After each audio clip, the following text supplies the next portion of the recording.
Hello everyone, welcome to JMac Investing / Sports Cards.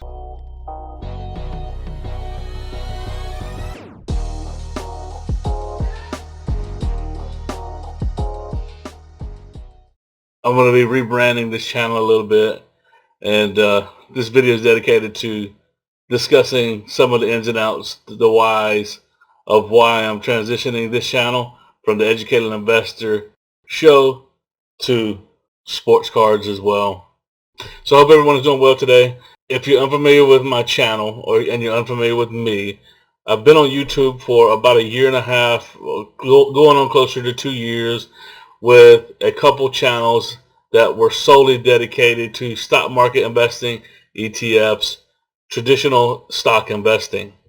And I use this platform as I use YouTube as a platform to chronicle my journey of beginning to invest into the stock market and to build up a portfolio, and that continues. So I have this channel you're on right now has been called the Educated Investor Show channel, and this it spawned out of my main channel, which is JMac Investing. JMac Investing is where all of my content used to be uploaded to, and then I started doing some live streams, and live streams began to mess up my metrics over on JMac Investing. I spun off, created the Educated Investor Show. That's it, encapsulated, long story short. Well, you know what? I've decided through a few events that have taken place of recent, have set me up where, you know what, I'm going to actually begin to cover sports card collecting, because this also is an investment. It's an asset. Sports cards are assets too. If you are unaware, the sports card collecting movement, specifically in basketball, big time in basketball and in football, and also in baseball, has just exploded over the course of the last year or more, especially during the pandemic. I had caught wind of it somewhat, but I never did any kind of research on my own. I never put feet to the ground to check into it, to look into it. So a little bit about me and my background. I was a sports card collector, just all in on sports cards as a young man, 12, 13, 14-year-old, to the point where me and my brother ran a shop. We had a case set up in our bedroom, and we sold sports cards, right? So it's pretty incredible. So I still have lots of cards left over, though many of them are just the commons from that era. I sold a lot of the really good cards that I had, unfortunately, when I was hitting my 18, 19-year-old transitionary phase of adulthood and making a lot of mistakes with money. So yeah, it could have been much better story to tell you, but anyway, but I do still have held on to many cards from that period, and then I still kind of sporadically collected sports cards over the years. And in the last probably 5 years, 5 to 8 years, I dwindled down to only collecting. I go on eBay every draft year, buy all of the Carolina Panthers. I'm from North Carolina, big time Carolina Panther fan. Even got the tattoo to prove it. So I'm always rocking Panther gear, even though it's a down year, et cetera, et cetera. Nonetheless, I still continue to maintain to at least collect all of the rookies. I get autos and rookie cards of all of the draft picks that they picked up over the past few years. And sporadically, I would also buy maybe a box or something of cards, some packs here or there. Anyway, but I recently watched the Gary Vee. I know he's been talking and preaching the sports card movement for a while. I've been hearing him but haven't been listening. You know you can do that, right? You can hear. Why, if you're married, wives will tell you that all the time. You heard it, but you didn't listen because you didn't do anything. Always say that to our kids sometimes, right?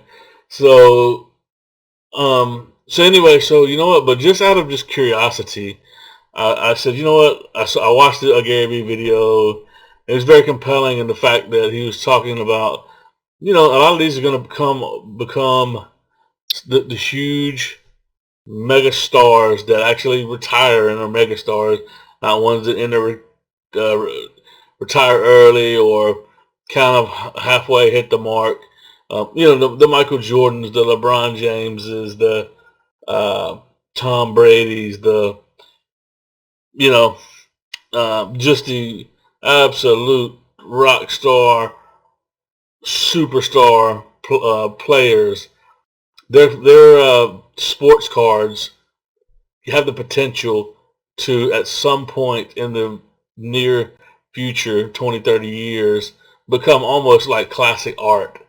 Become like art pieces, collectible pieces that only appreciate and value. So, so to put that theory to test, I began to go around and look at Target, Walmart, places I used to get packs, and guess what? Absolutely cleared out. Matter of fact, I'll just play a clip. I went today, and I went in the entire. I live in the Charlotte, North Carolina area, northern Charlotte, North Carolina metro area, and there's probably 4 to 8 Walmarts in that I can go within 30, 40 miles. So I'll play a clip and show you some of the, some of what I saw today out there. So pretty slim pickings here. And a couple boxes of Bowman baseball and some random Pokemon, lots of Pokemon, some hockey. So we'll see. Okay, so after going all around the local metro area, well, the northern part of the metro, northern Charlotte metro area, went to 4 or 5 Walmarts, couple Targets, and guess what? There was 0 packs of football cards, 0 packs of basketball cards. I wound up all of them seemed to have these Bowman Platinum. So at the first one I saw those, I thought I was getting something that wouldn't. There was maybe scarce supply, but nope. Baseball, there seems to be plenty of supply, so I won't be picking up too much more baseball over the course of time.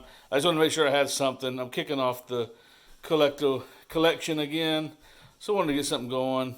And I also Googled. I didn't even know WNBA, that their cards are, they got some decent players and decent value. These boxes right here, I got these for $20. I saw them selling on eBay for $40, $35, and $40 for these little blaster boxes. So I said, you know what?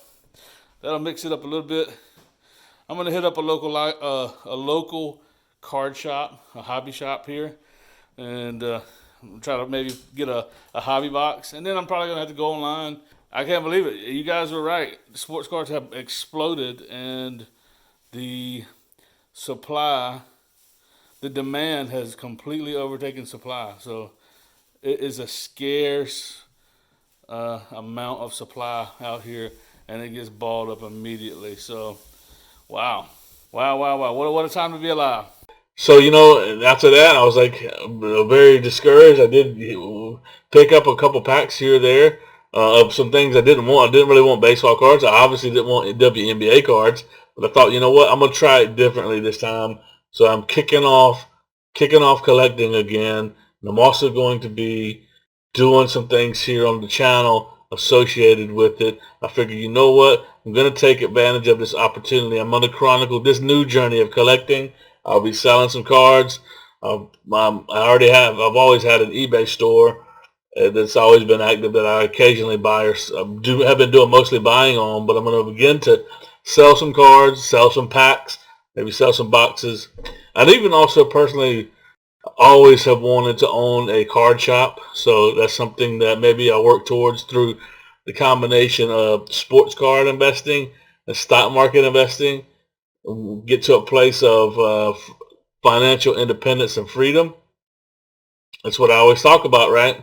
So this would be something that's a hobby that I love and enjoy, that I can make a bit of a career out of, make it a part of a family, something that the whole family could participate in and work at a card shop That's a little further down the road. So that's not something I'll be doing right away. But I think I'm kicking it off, doing box breaks, and some of the things that I'm seeing around YouTube. I'm going to try to incorporate some of those things, and we'll get it going, man. So this was the haul today.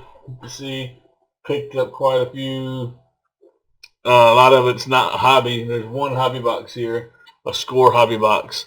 I'll be cracking into that and doing a box break for certain on that one, and all of these as well over the coming weeks. So I'd love to hear from you all. Love to know what you think about this transition, and if you only subscribe just because you're only 100% dedicated to stock investing, there would be no hard feelings if you felt like you needed to unsubscribe. I'd be fine with that. I appreciate your support up to this point as far as investing, but just remember, my other channel that is dedicated wholly towards solely into stock market investing, that does not change. That continues. And this particular channel, I'm going to continue to mingle sports car investing and stock investing. So this is going to be a mixture. And so let me know your feedback on that. If you think I should just completely sever it and just make this sports cards and put all investing back over on JMac investing, and so there is no split between the two. Let me know your comments and your feedback on that, and let's just hang out. Be sure to subscribe to the channel, especially if you are into sports cards and you came over, the algorithm pushed you this way. Hit the like button, subscribe, and also turn on notifications, because you're going to be getting some notifications about some of this content coming out about sports cards. So I'm a real big football fan. I also like basketball. I didn't pick up any basketball cards today. It was all football. I did see at the hobby shop. They had some basketball cards, but I think they're kind of overpriced right now and a little bit. But I think that the transition is heading towards football. At any rate, that's all I got. I wanted to just kind of introduce myself, introduce my collecting history, which has been very extensive, but it's definitely not been to the level I think I'm about to go into with it. So hang out. You're along for the ride now. So like I said, it'll be should be pretty fun. So all I got till next time. Deuces, guys.